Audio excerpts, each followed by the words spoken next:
Magandang araw mga bata! Handa na ba kayong matuto? Magaling! Ngayon, kamusta? Tumingin ka sa iyong paligid. Ano ang iyong nakikita? Maaari ka bang magbigay ng mga bagay na nakikita mo? Ngayon ay meron akong isang kwento para sa inyo. Kaya makinig kayo ha! Si Aling Nena ay isang tindera sa palengke. Tuwing umaga, siya ay may dala-dalang palanggana at timba. Kasama niya rin ang kanyang mga alaga, aso at pusa. Siya ay isang mabuting mamamayan ng barangay Masagana. Sapagkat madalas kapag hindi nauubos ang kaniyang paninda, ito ay kaniyang ipinamimigay na. Isang araw, siya ay nagkasakit at dinalaw ng kanyang mga kaibigan na sina Lilia, Talia at Melda. Sila ay may dalang mga prutas para kay Aling Nena. Makalipas ang ilang araw, ito ay gumaling at bumalik sa pagtitinda. Ngayon ay meron akong mga katanungan para sa inyo. Sino ang tinutukoy sa tekstong ating binasa? Si Aling Nena. Sino-sino ang kaibigan ni Aling Nena na sa kaniya ay dumalaw? Ito ay si Lilia, Talia at Melda. Ano-ano ang kanyang mga alagang hayop? Ang kanyang mga alagang hayop ay aso at pusa. Saan nagtitinda si Aling Nena? Nagtitinda siya sa palengke. Magaling! Ang ating paksa sa araw na ito ay ang pangalan. Lahat ng nasa ating paligid ay may pangalan. Paano natin malalaman ang mga ngalan sa ating paligid?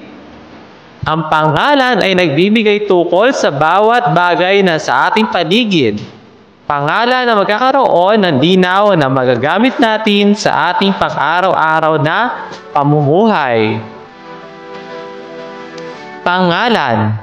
Ito ay tumutukoy sa ngalan ng tao, bagay, hayop, lugar at pangyayari.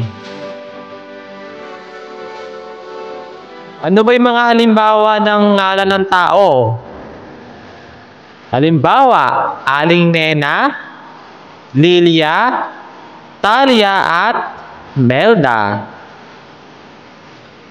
Ngalan ng hayop, narito ang mga halimbawa: aso, pusa, daga, isda.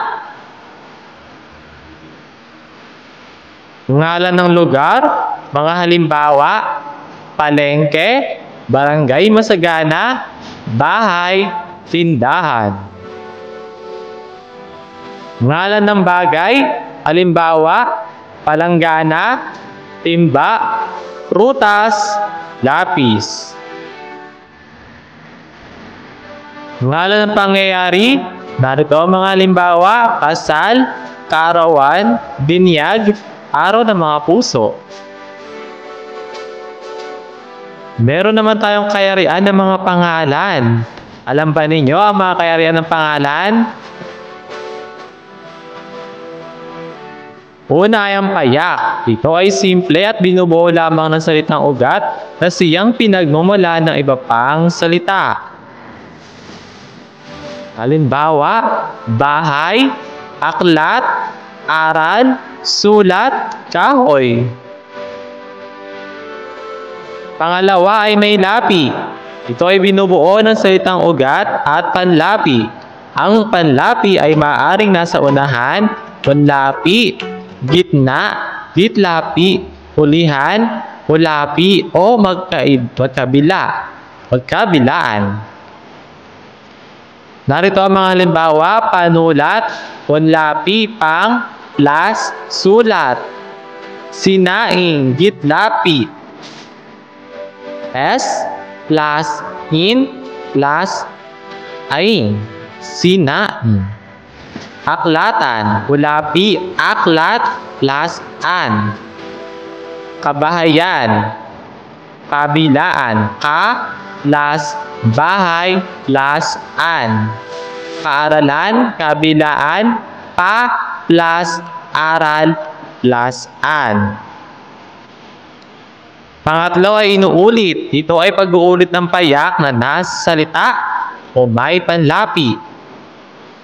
Mga halimbawa: bahay-bahayan, kuro-kuro, bali-balita.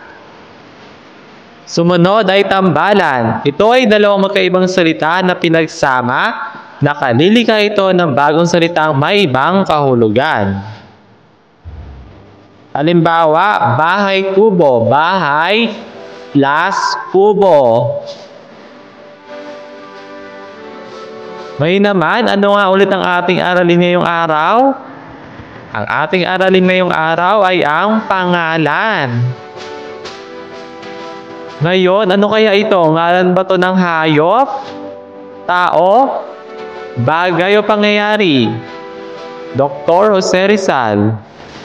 Siya ay ngalan ng tao. Pagong.